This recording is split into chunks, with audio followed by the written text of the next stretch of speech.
Imagine a city built not on a river, not on a trade route, and not in a land of plenty, but on a jagged, wind-swept ridge of limestone, surrounded by desert and shadow. To the rest of the world, it is a map coordinate.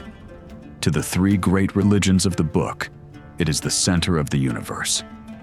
To the empires of history, it is a prize so glittering that they have burned it to the ground, no fewer than 20 times, only for it to rise, stone by stone, from its own ashes. They call it Yerushalayim, the city of peace. But for 3,000 years, that name has been a haunting irony. Jerusalem has seen more blood spilled per square inch of soil than perhaps any other spot on this planet. To understand Jerusalem, you have to stop looking at it as a collection of buildings. You have to see it as a living, breathing character, a protagonist that has been beaten, starved, adorned in gold, and left for dead, only to whisper to the souls of men and draw them back into its orbit. Before the walls, before the golden dome, and before the cross, there was only the rock. 3,000 years ago, this was a rugged hilltop held by a tribe known as the Jebusites. They looked down from their limestone fortress and mocked anyone who dared to challenge them. They believed the city was so naturally defended that the blind and the lame could hold the walls. But they hadn't accounted for a young king with a poet's heart and a warrior's obsession. King David didn't want Jerusalem because it was strategic. He wanted it because it was sacred. In a daring midnight raid, David's men didn't scale the walls. They crawled through the darkness of the water shafts, emerging like ghosts inside the city's heart. When the sun rose, the Jebusite stronghold had become the City of David. This was the moment the fuse was lit. By bringing the Ark of the Covenant, the literal footstool of the divine, into these walls, David transformed a mountain of rock into a lightning rod for the human spirit. But the glory of Jerusalem was never meant to be easy. David's son, Solomon, took his father's dream and turned it into a monument of cedar, marble, and pure gold. He built the first temple on the threshing floor of Araunah, a place where earth was said to touch heaven.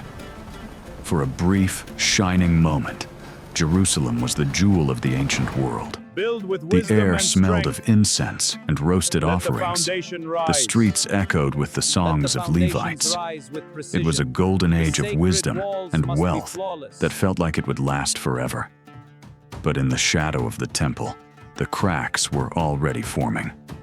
The struggle of Jerusalem has always been internal as much as external. The city became a victim of its own significance. As Solomon's heart turned away from his foundations, the kingdom splintered.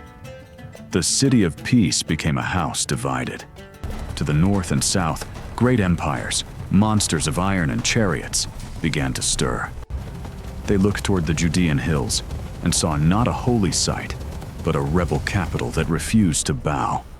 The first great tragedy arrived not with a whimper, but with the roar of the Babylonian war machine. In 586 BC, Nebuchadnezzar's legions surrounded the walls. For 18 months, the people of Jerusalem suffered a slow, agonizing strangulation. Food ran out. Mothers looked at their children with hollow eyes.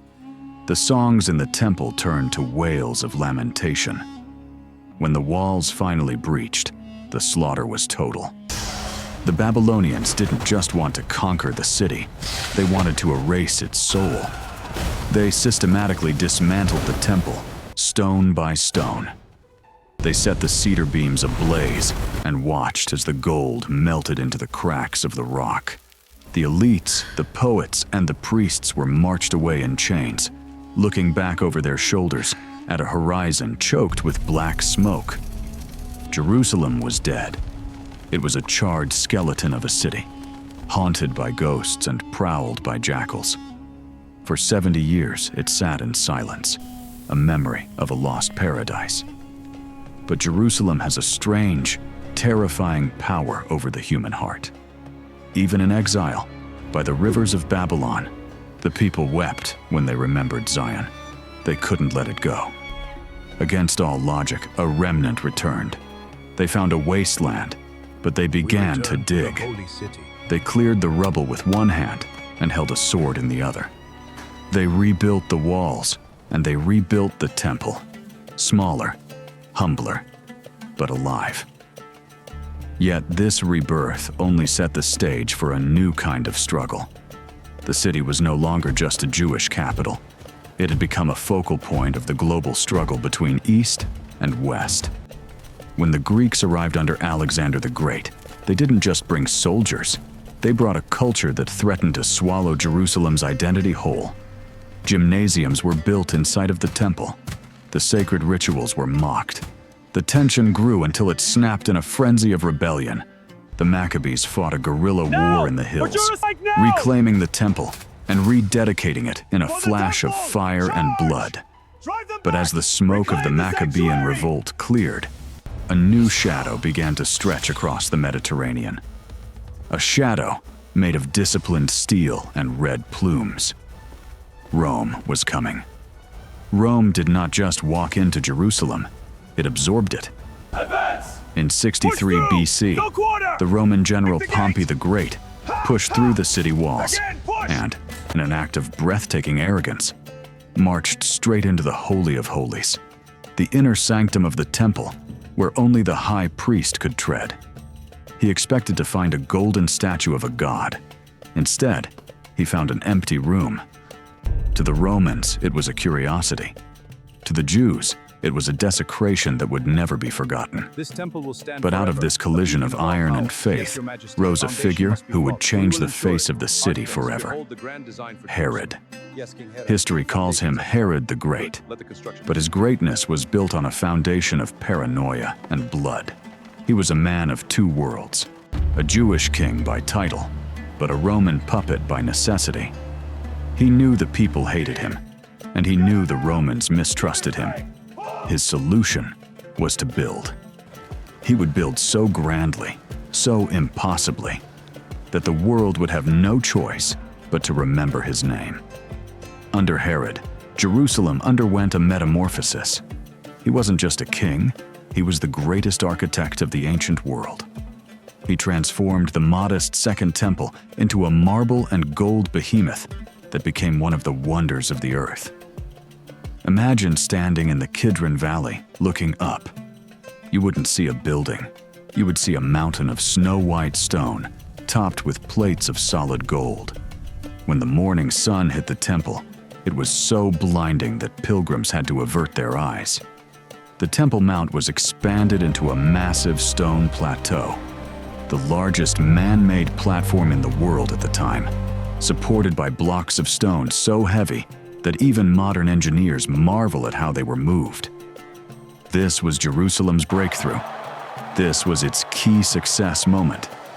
The city became a sprawling, cosmopolitan metropolis. During the great festivals, its population swelled from tens of thousands to hundreds of thousands.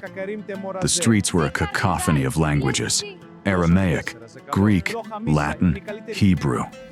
The air was thick with the scent of wood smoke from the altars and the expensive perfumes of the Roman elite. Merchants sold silks from the east and spices from the south. For a few decades, Jerusalem felt invincible. It was the spiritual heartbeat of a global diaspora, a place where the divine and the decadent walked the same narrow alleys. But beneath the white marble and the gold leaf, the city was a tinderbox. The Jews were a people defined by their refusal to bow to anyone but God. The Romans were a people defined by their refusal to let anyone go unbowed. These two worldviews were on a collision course, and the friction was generating heat in every tavern and synagogue. It was into this atmosphere of high-stakes tension and messianic fever that a carpenter's son from the north entered the gates. When Jesus of Nazareth rode into Jerusalem on a donkey, he wasn't just a religious figure. He was a political earthquake. To the Roman governor, Pontius Pilate, he was a potential spark for a riot. to the temple establishment. He was a threat to the delicate peace they had brokered with their Roman masters. The story of the Passion is, at its heart, a Jerusalem story. It is a story of a city that kills its prophets and then builds monuments to them. From the Last Supper in an upper room to the trial in the Praetorium, the city's geography became a map of human suffering and divine hope. When the wooden cross was dragged through the Via Dolorosa, the city was at its peak of power, yet it was about to make a decision that would define the next 2,000 years of Western civilization. The execution of Jesus didn't quiet the city. It only added another layer of mystery and fervor to its soil. By the middle of the 1st century, the golden age of Herod was curdling into something dark and violent. The gap between the ultra-rich elite and the starving peasants in the lower city grew until it snapped. Secret societies like the Sicarii, the Dagger Men, began to haunt the crowds, stabbing Roman sympathizers in broad daylight and vanishing into the shadows. In 66 AD, the impossible happened. The people of Jerusalem rose as one. They overwhelmed the Roman garrison, hunted down the corrupt priests, and declared themselves free. For a brief, intoxicating moment, the city of peace was a sovereign rebel capital again. They minted their own coins and sang songs of liberation. But the celebration was short-lived. In the cold logic of empire, Rome could not allow a rebellion to stand. If Jerusalem fell away, the entire East would follow. The response was not a skirmish, but an erasure. 4 legions, led by the future Emperor Titus, descended upon the Judean hills. They built a wall of their own around the city, a circumvallation line, ensuring that not a single soul could escape, and not a single grain of wheat could enter. But the darkest side of Jerusalem's history isn't just about what the invaders did. It's about what the city did to itself. Inside the walls, Jerusalem became a madhouse. 3 rival Jewish factions, consumed by religious zeal and mutual hatred, turned the streets into a slaughterhouse. Instead of hoarding their grain for the siege, they burned each other's storehouses to force the population to fight out of sheer desperation. As the Roman catapults hammered the walls from the outside, the streets inside were slick with the blood of civil war. Then came the hunger. It was a darkness so deep that history almost refuses to record it. The historian Josephus tells of mothers driven to the unthinkable, of people scouring the sewers for scraps, and of the silence that fell over the city as tens of thousands simply sat down and died where they stood. The City of Gold had become a tomb. When the Romans finally breached the walls in 70 AD, they found a ghost town. But their orders were absolute. They put the city to the torch. The fire was so intense that the gold on the temple walls melted and ran into the cracks of the stone. Roman soldiers, driven by greed, dismantled the temple block by block to get to the metal. Jerusalem didn't just lose a battle, it lost its heart. The temple, the center of the world, was gone. For the next 60 years, the city sat as a desolate Roman camp until the Emperor Hadrian decided to finish the job. He didn't just want to destroy Jerusalem, he wanted to unmake it. He renamed the city Aelia Capitolina, built a temple to Jupiter, where the god of Israel had been worshipped, and banned Jews from entering their own city on pain of death. Jerusalem had become a pagan colony, a scar on the landscape. But the city's dark magnetism would not let the world move on. Fast forward 1,000 years, and the city's struggle took on a new, terrifying shape. By the 11th century, Jerusalem had become the ultimate prize in a cosmic tug-of-war between 2 of the world's most powerful forces: the rising tide of Islam and the ironclad fervor of the Crusades. In 1099, the Knights of the First Crusade arrived.